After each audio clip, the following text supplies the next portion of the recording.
El Padre Nuestro es la piedra de David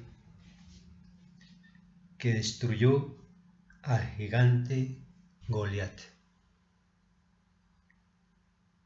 Normalmente es muy difícil conseguir el poder mantener constantemente la oración del Padre Nuestro en nuestras frentes.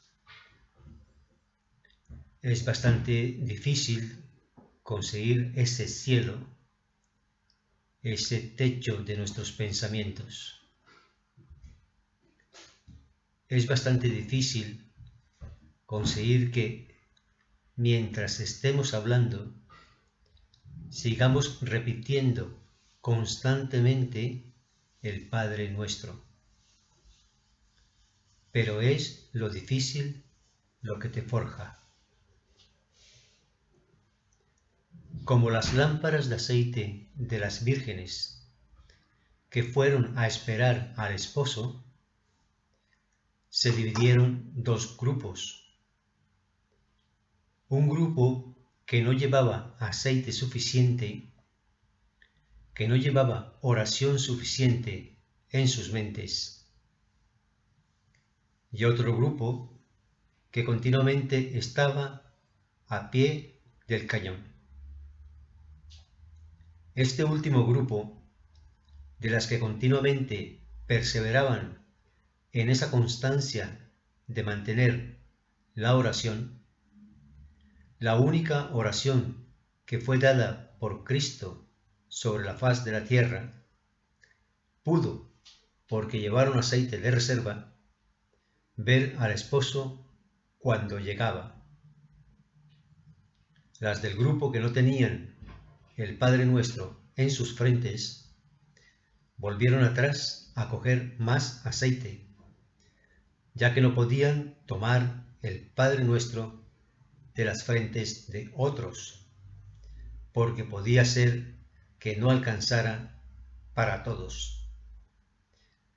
Así que optaron por algo más sensato, que fue ir al pueblo a recoger más aceite, pues no habían traído consigo el suficiente. Y en ese preciso momento en que ellas van al pueblo, llega al esposo. Y realmente el esposo no sabemos en qué momento llegará. Así que mantengamos constantemente nuestra mente en la oración del Padre Nuestro, que nos llegue a comprometer a fondo nuestras vidas y actuemos conforme a lo que allí nos dice el Padre Nuestro en la oración. Perseveremos en la confianza, en esa paz que Cristo respira, y tengamos la seguridad de que tendremos aceite suficiente para cuando llegue el esposo. El Padre Nuestro es la piedra de David que destruyó al gigante Goliat. Así que perseveremos en esa luz de Cristo. Perseveremos en la confianza que Él nos dio un día. Perseveremos entonces también en la oración. Que esa oración precisamente sea la que nos una a todos, porque no hay nada más puro ni más perfecto que la oración del Padre Nuestro.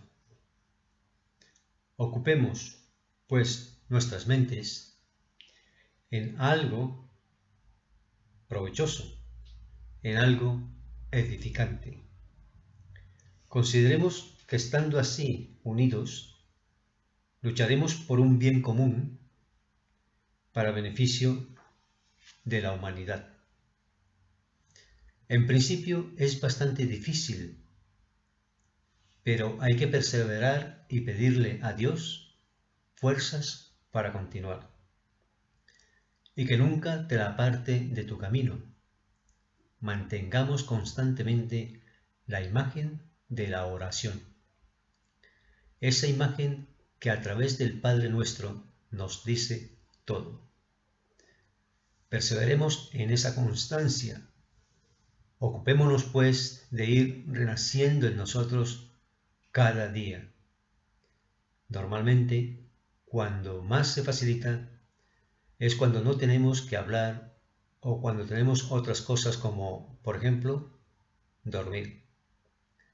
Pero no solamente a la hora de levantarnos o a la hora de acostarnos, que repitamos siempre esta oración, la única enseñada por Jesús, el Padre Nuestro, sino que sea constantemente un hecho en nuestras vidas.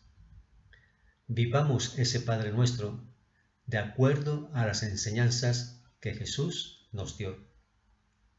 Encontremos los instantes de bello fluir. A medida que vayamos ahondando en el conocimiento del Padre Nuestro, nuestra vida cambiará. Y ya nos daremos cuenta de que no somos nosotros los que hacemos las cosas, sino que es Dios, a través nuestro, quien se ocupa de todo en beneficio y provecho de la humanidad, no en beneficio y provecho propio, porque el Padre Nuestro es una forma de desprendimiento más. A través de la aurora, y si alguna vez podemos quedarnos completamente despiertos a través del Padre Nuestro, observaremos en nuestro interior los frutos de la cosecha. Pero no nos quedemos en esas cosechas ni en esos frutos, porque hay muchos campos. En la viña del Señor hay muchos lares. Cultivemos pues nuestra propia parcela, esta que Dios nos ha dado, nuestra mente, a través de algo edificante. Y si nos cuesta en el momento de hablar, en principio, procuremos no orar si preciso fuese cuando hablemos, pero sigamos pidiendo a Dios el que, aún hablando, podamos rezar el Padre Nuestro mentalmente. No nos comportemos como sepulcros blanqueados, como hipócritas, que decimos las cosas de fuera y no de dentro. Normalmente veis a la gente y no lleva en sus labios el Padre Nuestro. Así que el Padre Nuestro es para llevarlo en el interior de nuestro corazón, y que haya una comunión del corazón con la mente, para que el vínculo sea armonioso. Perseveremos en esta constancia que hoy Dios nos marca, y a través del Padre Nuestro realicemos la paz de Cristo. Es lo pequeño lo que nos hace grandes. Realmente Dios, a través de los tiempos, siempre se ha basado en personas que para el medio que les rodeaba eran insignificantes o que en algún momento, quizá tal vez no muy lejano, les llamaron tontos. Creaban canciones para ellos de forma que pudiesen reírse de su candidez. Normalmente Dios ha visto en estas personas algo tan importante como probarlas por el crisol. Y es que es una prueba muy dura y es una prueba muy fuerte el ver a los demás riéndose en tu cara y de ti y llamándote tonto. Yo considero que debe ser algo muy humillante. Más claramente ya se ha establecido que el que se ensalza se humilla y el que se humilla será ensalzado. Así que andemos por el camino de la humildad. Nunca llegamos a comprender la grandeza.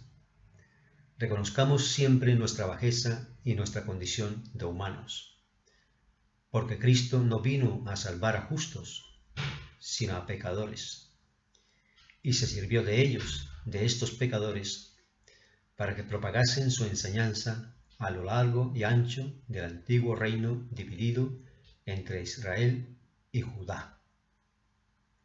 Sin embargo, la fe atravesó fronteras, cruzó océanos y nos unió. Y hubo una oportunidad muy brillante de unos seres que esperaban, desde hace tantos siglos, a alguien que fuese para ellos un redentor. Y fue hecho. Ese redentor vino y habitó en todos los seres que en él creyeron. Porque no es solamente redentor por redentor, sino que el que hace la voluntad del Padre, el que sigue los preceptos de Dios, el que renuncia de cuerpo y alma, puede considerarse apto para el camino. Pero apenas es empezar a caminar cuando viene lo bueno, porque es un camino arduo y difícil que te forja en tempestades, a través de tormentas y ciclones, porque la senda es angosta, porque a nada vamos en el momento en que, afortunadamente, podemos andar con pequeñas cosas, con las cosas necesarias de nuestra existencia. ¿Y cuáles en realidad son las cosas necesarias de nuestra existencia? Respirar, por ejemplo. ¿Es necesario respirar? Pensar, por ejemplo. ¿Es necesario pensar? Caminar, por ejemplo. ¿Abrirse camino entre las multitudes? ¿Es necesario caminar, por ejemplo? Yo creo que no. Yo considero que se trata de otros aspectos más sublimes y más eternos. ¿Es necesario Dios, por ejemplo? ¿Es necesario Cristo, por ejemplo? ¿Y es necesario el Espíritu Santo, por ejemplo? Porque, recordémoslo siempre, son tres personas distintas y un solo Dios. Y Él lo es todo. No necesitamos nada más, pues todas las demás cosas, el respirar, el pensar y el caminar, nos vendrán por añadidura, porque Él nos dirá cómo hemos de respirar. Él nos dirá qué debemos pensar y Él nos dirá dónde debemos caminar. Así, realmente, comprendiendo esta faceta vital como es en realidad, es como nos hacemos eternos. Pero mientras tanto, no.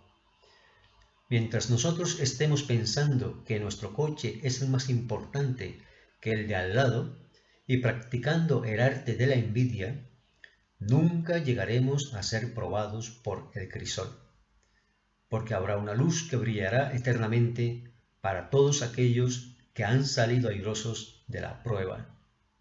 Y es precisamente en la sencillez de los niños donde reside la gran virtud. Mirad, por ejemplo, a los niños. En el mismo momento y en el mismo instante que tú estás diciendo estas cosas, y en el mismo momento y en el mismo preciso instante en que otros seres como tú viven otras cosas, ellos ingenuamente ríen, porque su corazón es puro. Recordemos sencillamente que de ellos es el reino de los cielos. Ellos son realmente los que no necesitan llamar a la puerta diciendo, Señor, Señor, ábrenos, porque ellos permanecen allí siempre con Dios. Son criaturas que no se preocupan por hilar y tejer. ¿Me explico, no? Son criaturas, por ende, que la muerte les tiene sin cuidado, porque todo en ellos es vida, salud y gozo, y comprensión con los seres que les rodean y comparten su cariño y comparten su amistad. Debemos realmente impulsar a estos seres, que hoy son niños y lo serán siempre, porque realmente es una virtud que jamás se pierde, siempre que le pidamos a Dios que nos conceda esa gracia de permanecer en lo más hondo de nuestro corazón como niños, que recordamos todas aquellas hermosas veladas tan placenteras que nos ha hecho pasar cuando pensábamos en lo hermoso que era compartir el silencio de una eternidad. Encontremos, pues, ahora, en esa sencillez de la vida, y andemos precisamente con las cosas indispensables para nuestro transitar terrenal. Aprendamos de las plantas que crecen por el soporte de la lluvia, el aire y el sol. Y no crecen porque tú las arranques, porque entonces dejarán de crecer. Y entonces esas flores ya no irán a parar sino al río, para que ni tú ni nadie, sino la propia naturaleza, que es de donde han sido tomadas, las lleve. Recuerda que es haciéndonos pequeños como nos hacemos pequeños.